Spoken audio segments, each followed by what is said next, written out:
will stay where you are. You will not move. We have some preparations to make, and then... Then something very odd happened. Half of Dr. Marlowe came alive. His right side first. His right eye lighting up while his left eye stayed dead. His right hand twitching while his left hand remained stiff. Half of him came alive. Only half.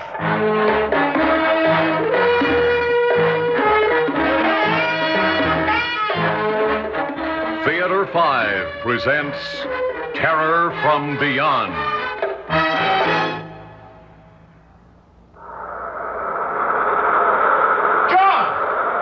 John Parker! Are you getting this, John? You've got to get it! I don't have much time. They'll be coming back in a few minutes. And try to get it, John. Try and remember. Huh? What's that? Did someone... Remember! Try and remember! So you will not remember. Do you understand? When we are gone, it will be gone, as if it had never happened, and you will not remember. But you've got to remember, John. You've got to. The whole future of mankind, of life on Earth, depends on it. You've got to. I sat up in bed, listening. The surf was pounding at the foot of the cliff, but that was all. Had I really heard something or just imagined it? I didn't know. All I knew was I was in a cold sweat. But that wasn't surprising after what had happened, the deaths and... Deaths? But they'd been accidents. Maybe if I went back over it from the beginning... That's right, John. Start back at the beginning. Then maybe you'll remember. And you've got to. You've got to. When was the beginning? When I arrived at the base, I suppose. Went to the administration building for that first briefing session with Dr. Marlowe and Roy. Oh, it's good to see you again, John. It's good to see you, Doctor. Great to have you aboard, John. Did you mind our doing this, pulling strings to have you assigned up here for a while? Are you kidding? You said it was something interesting. We think it is. As interesting and important as any space work that's being done anywhere today. I know. We'll be putting a man on the moon in a few years, but if we're to go on from there, one of the things we should know is what we're likely to find. In other words, whether there's intelligent life anywhere in the solar system. Mm-hmm. That's why I hated leaving the old project. You haven't. This is still part of the old project. Remember what our problem was on Vango? Of course. A radio telescope can pick up any message from out there that might be beamed at us, but it's sometimes very difficult to tell precisely where it's coming from. Exactly. Well, we're using a technique here that'll take care of that. A light beam, rather than radio waves. You mean a laser? Mm-hmm. Yes, we discussed that. We've already hit the moon with a beam no bigger than a pencil, but suppose you do establish a contact, how do you get your feedback, your response? Well, we believe we've solved that problem, theoretically at least. But we needed an electronics specialist to work on it with us. That's why we requested you. When do we start? Right away. By the way, you're sharing a cottage with Roy. Now, why don't you go on down there with him? Drop your luggage, we'll get to work. The work. I remember that. Weeks of it. Finally, the big night. The night of our first test. It was clear and cool. The ocean still, not thundering, but whispering at the base of the cliffs as if it were waiting. All the stars sharp and clear like signposts on the road to the infinite. Dr. Marlowe at the computer, Roy and I at the center console. T-2. Check. By the way, Doctor, I meant to ask you before, what made you pick Deimos as our first target? Well, it was a few weeks after you left the project. We got a message from there. No. Well, there was some question about it, John. First, as to whether it really was a coherent message, and second, as to whether it was from Deimos. The British got a fix on it, too. And it was on the hydrogen wavelength, the one we always said anyone out there would use. That's true. And even though we never got another one, I thought it was worth exploring further. Of course. But that's fantastic. Yes, it's an exciting prospect. But it's also a rather frightening one. Why do you say that? We're reaching out, John. We're getting close to the secret of matter, the origin of life, the mystery of the universe. Sometimes I become a little afraid. Afraid that we may stumble onto something that's too much, too big for us. T-minus 10 seconds. Check. Power on. Give me a reading, John. Vector 9. 18.2 and steady. Time. How long to contact? 3 minutes, 28 seconds. We sat there tensely, watching our instruments and the clock. Then, There it is, the feedback. We've done it. The trick now will be to maintain contact. Wait a minute. What's that? it sounds like a pattern. Listen, even numbers. Now odd numbers. Great Scott, do you think we've got something? Follow it. Follow it. Start with an even series.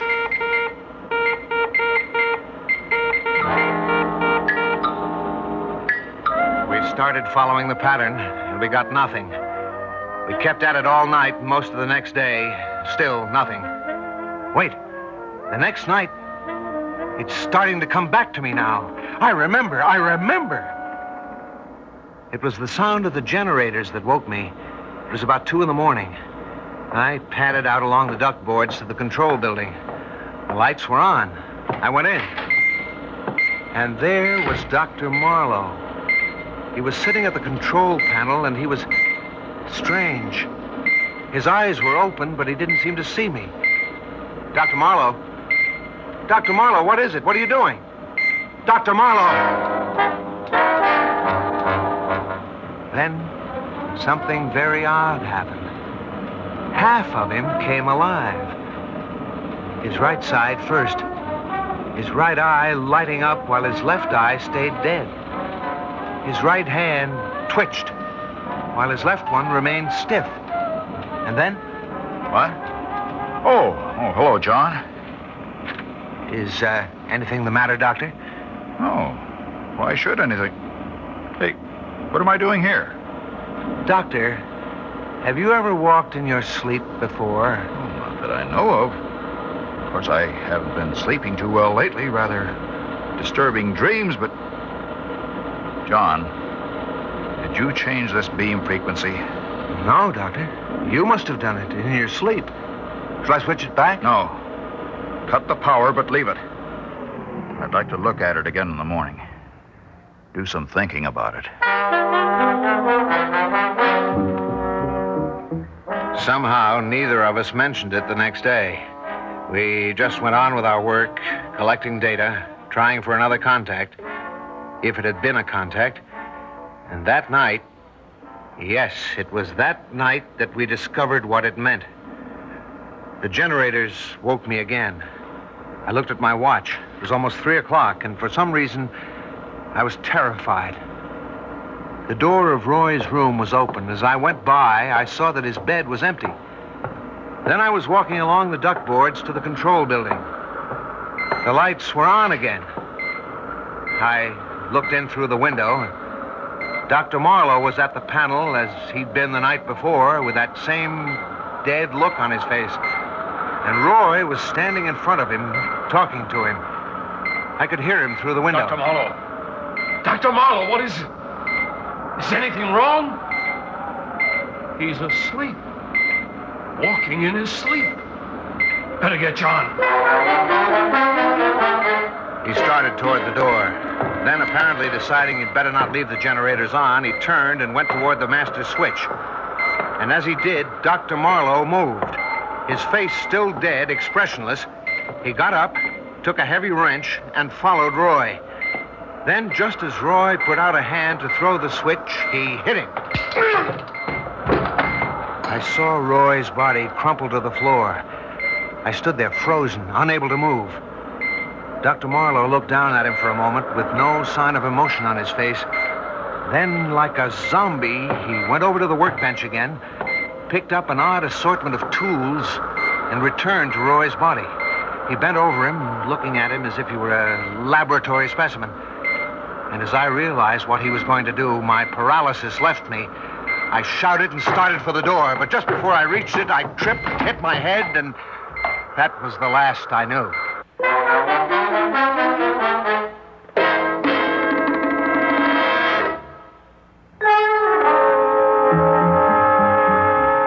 I'm not sure how long I was out, but when I came to, I was lying in front of the door and a dark shape was bending over me. John, what happened? Keep away from me. Don't touch me.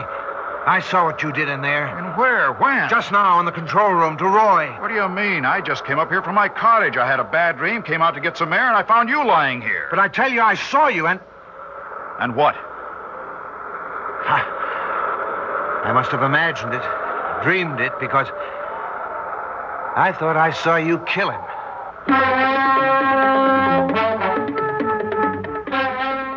We looked everywhere, but there was no sign of Roy. Then we hurried back to the control building and searched it again. He's not here either, John. No. Must be in my mind. Of course, if it had really happened, there'd be something, if not his body, at least his blood. Where, John? Where would it be? Right here in front of the master switch. But there's nothing. No. Except that the floor is wet. Looks as if it's been scrubbed. Hey, you're right. John, did you change the beam frequency this way? No, Doctor. You must have done it just the way you did last night. Last night? You mean something happened last night, too? You don't remember? No. Tell me what you thought you saw happen tonight, whether you believe it or not. Well, you were sitting at the control panel with your eyes open, but as if you were asleep. Yes? The generators were on, and the beam frequency was set the way it is now. Roy was speaking to you, but you didn't answer him. Then when he started to cut the power, you picked up a wrench and hit him. I hit Roy? But that's not the worst of it. After that, you picked up some tools and bent over him as if he were a laboratory animal. Telling you about it now, I know the whole thing's mad. It's impossible. I wonder. You mean it could have happened some way? Without your knowing it? In the old project, and in this one.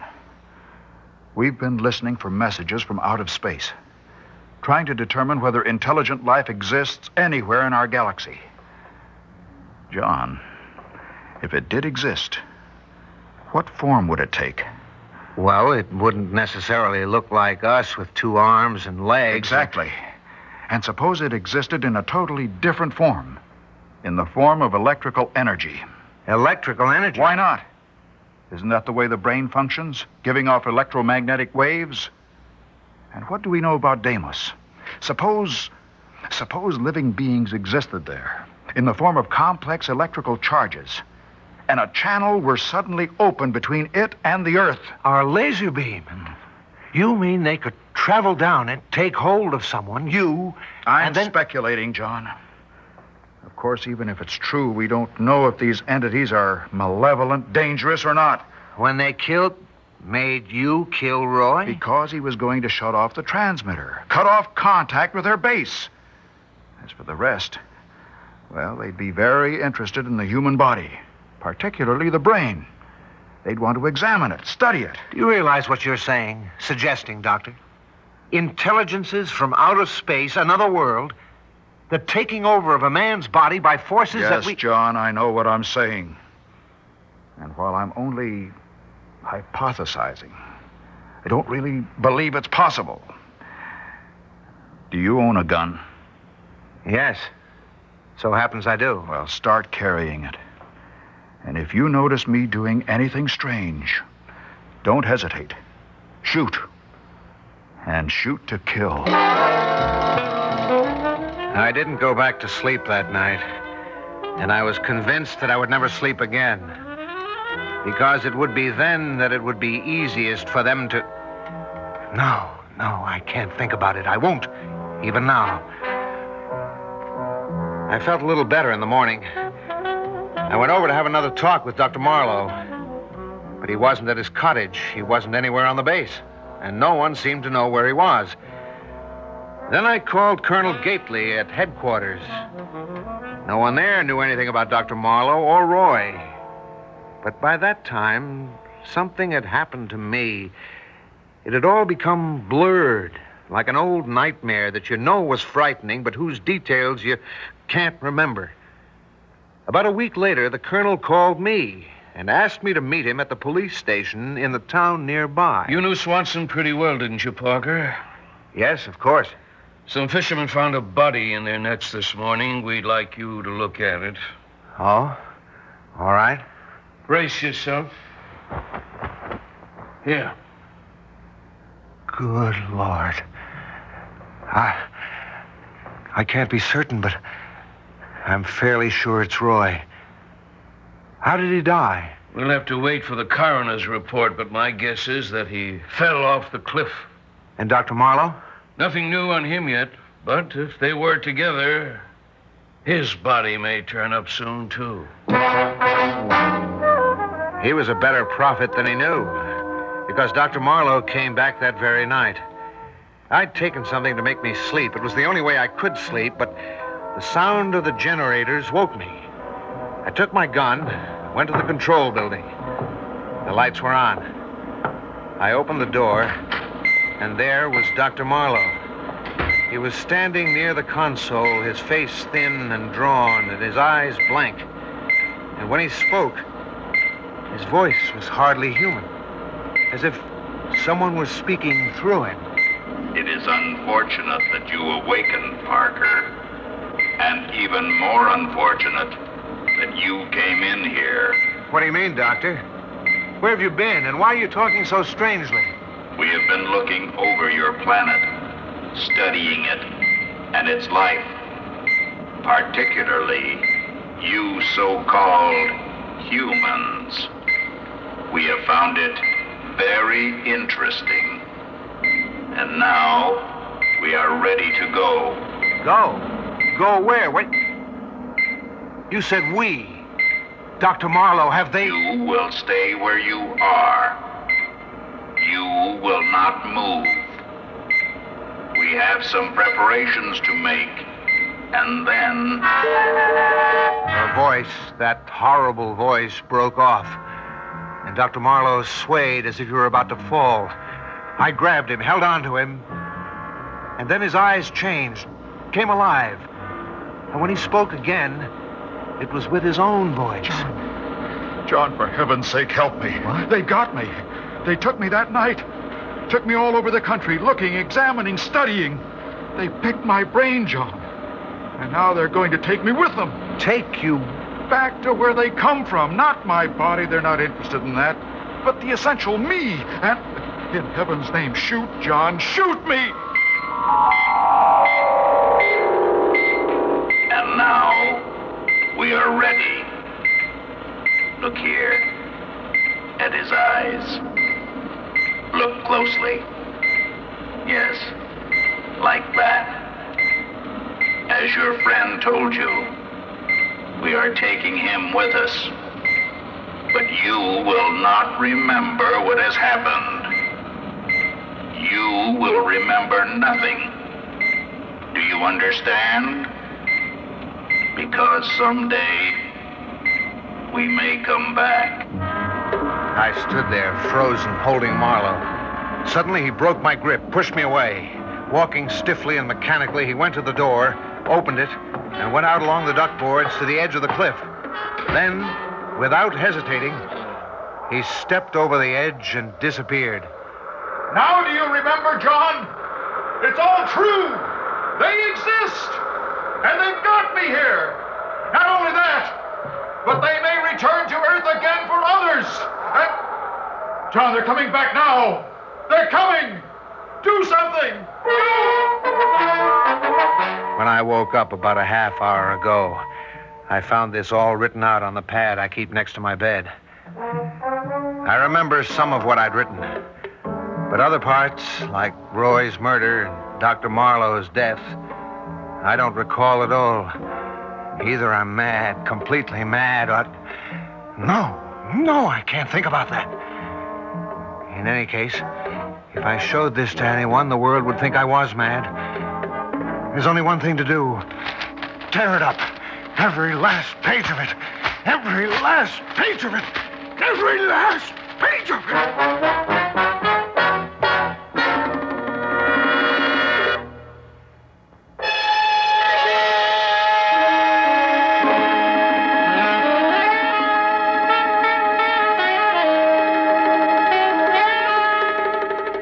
Theater 5 has presented Terror from Beyond, written by Robert Newman and directed by Warren Somerville.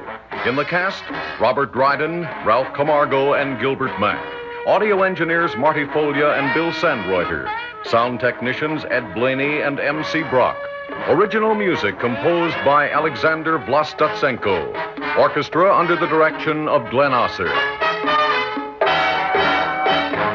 Executive producer for Theater 5, Edward A. Byron. This is Fred Foy speaking.